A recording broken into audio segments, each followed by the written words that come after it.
Hello, everyone. So, in this lunar podcast, I am going to describe my encounter with these sort of esoteric ideas, so like the origins. Because a question that is very common is, how did you come across these kinds of ideas? What led you to them, right? How did you discover them, right? What were the pivotal points within your esoteric journey that led you into sort of this path?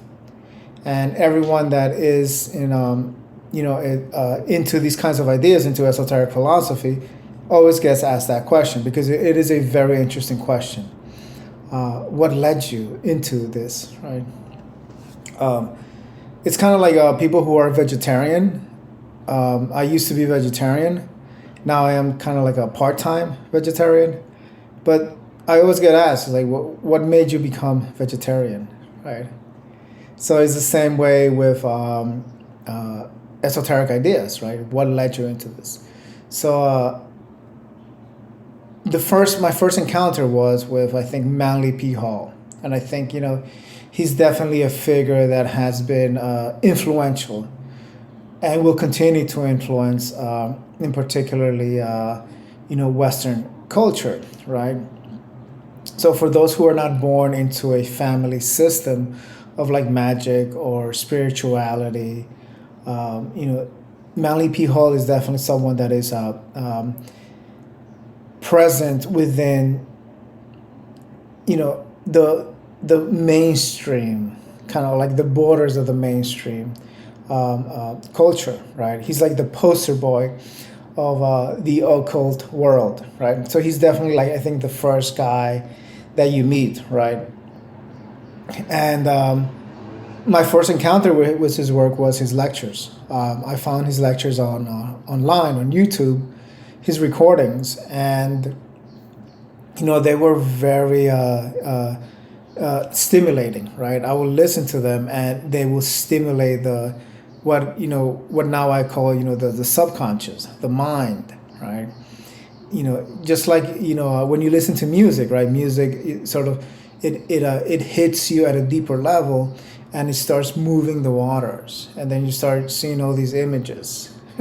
Listening to music, right? We all have that experience, right? So it's not something completely out of ordinary experience. We all have that. Now it's the same way with philosophy, right? So I was listening to the Hermetic philosophy of Manly P. Hall, and I will see images. I will start seeing things. We all do, right? So that was my first encounter, and then that led me to his major work is called The Secret Teachings of All Ages. That's kind of like his master works, or like what he is best known for. And within the subtitle of that book, I think it's called an outline of Hermetic Rosicrucian and Kabbalah and Hermetic philosophy, I think it's called. So on the outline, I was curious. I was like, okay, what's Hermetic? What is Hermetic? What is Hermeticism? And here's a clear example of ask and you shall receive, right? Knock and the door shall open. Seek and you shall find. So my curiosity led me, was like, what is this term Hermetic? What is Hermeticism? What is it? So I continued my research, and then I found a Hermeticist, right, online on YouTube, and he recommended the book Initiation into Hermetics, right? Now, Manly P. Hall was a Mason, right? So he's really popular within the Masons, and the Hermeticist, a practitioner of Hermetic science, talked about initiation into Hermetics, and then I went and I bought the book. Initiation to Hermetics is is a core sort of philosophy, a core treatise on becoming initiated. And that book is really a very powerful book. So that was the next pivotal point, was finding initiation into Hermetics, right? And then the next pivotal point was another question arose, right? So it's like, where are these questions coming from, right?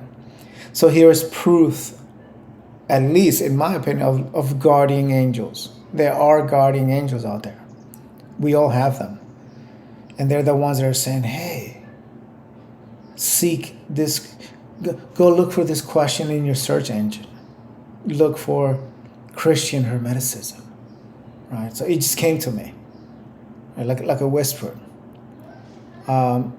And I was like, yeah, that's an interesting question. Whoever said that, that's an interesting question.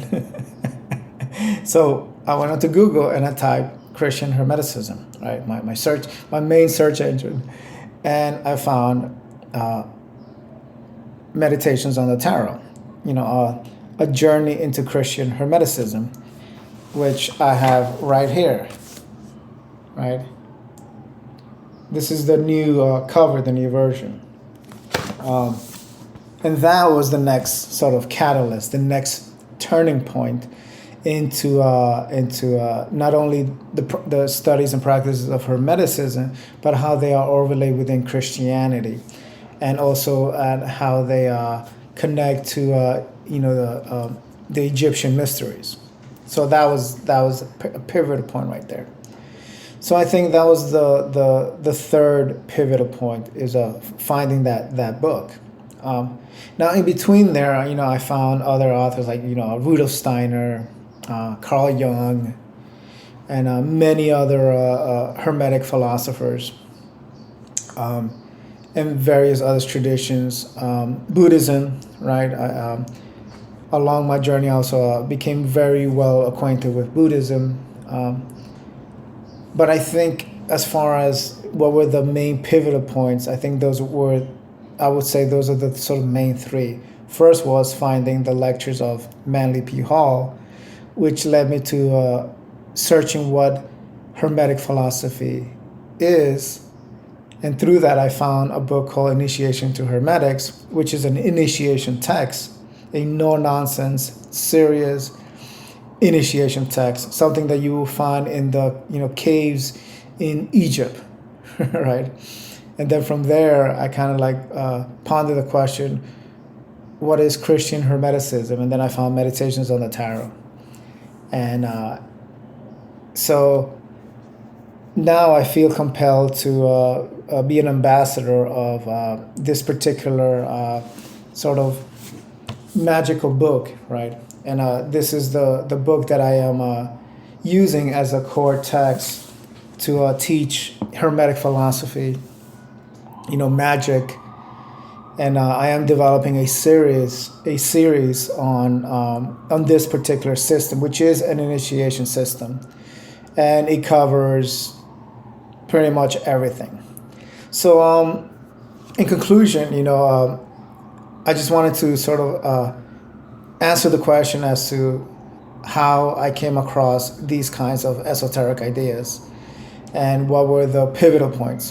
This is an interesting question that you ask everybody who is in some kind of a spiritual path, whether he's Eastern or Western. It's an interesting question to ask, is how did you come across these ideas? So, and one day you too will be asked that question. 10 years down the road, after you have done the study and the practice, the meditations, and you have become initiated, somebody will ask you, how did you come across these kinds of ideas? And you may say something along the lines of, well, I found this video of this guy on the internet describing the same process. So that's magic, right? Magic is real.